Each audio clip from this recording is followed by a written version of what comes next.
9 मई से रिलेटेड 8 मुकदमात में बानी PTI, chairman PTI Imran Khan की ज़मानत सुप्रीम कोर्ट से मंजूर कर ली गई है। जस्टिस याहिया अफरीदी ने 3 रुकनी बेंच के साथ ये फैसला सादिर फरमाया है।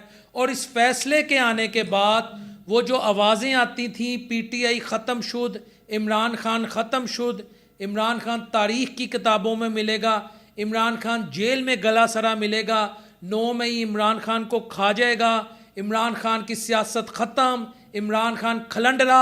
2 साल तकरीबन ये आवाज़ें मुख्तलिफ ऐवानों से आई, मुख्तलिफ टीवी चैनल्स पर बैठ के ये की गई, टोंट लगाई गई कि इमरान खान इज़ नो मोर।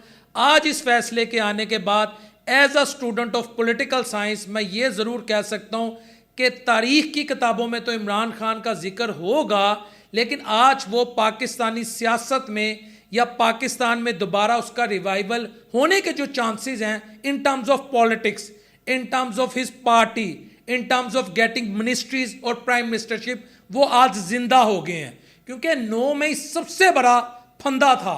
ये 9 मई का जो वाकया है इसकी जितनी मजम्मत की जाए कम है। कोई भी जी शोर पाकिस्तान इस बात को सपोर्ट नहीं करता कि आप शोहदा के मुजस्मों को तोड़ें, आप अपने अदारों पे हमला कर दें, इसको तो कोई सपोर्ट कर नहीं सकता।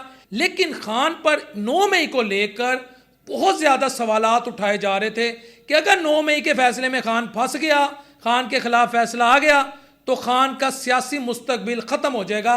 और अब खान के आगे सिर्फ एक हर्डल रह गई है, वो है अल कादरी ट्रस्ट केस जो इस्लामाबाद हाई कोर्ट में दायर होगा। व्यूअर्स, ये फैसला कैसे आया, कब आया, इसकी क्या रिपरकशंस है? अब सूरत हाल बड़ी इस वक्त इंटरेस्टिंग है, कॉम्प्लेक्स भी है कि असल जो खान पे ना जो तलवार लटक रही थी कि खान ख़त्म शुद, पीटीआई ख़त्म शुद, मेरा ख्याल है फ़िलहाल वो जो ख़त्म शुद की आवाज़ें हैं ना, वो आवाज़ें हम ख़त्म शुद हो जाएंगी। लेकिन मैं फिर बता रहा हूँ, होंगे डायलॉग ही, डायलॉग होंगे तो निज़ाम आगे चलेगा।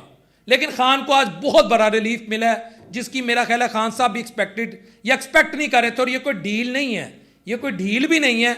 ये आपको मैंने हुकूमती मौक़िफ़ या हुकूमती मौक़िफ़ अगर आप ना समझे मियाँ दाऊद की, आपको मैंने एक ट्वीट शेयर कर दी है कि किस वजह से खान पर फैसला उनके हक में आ गया।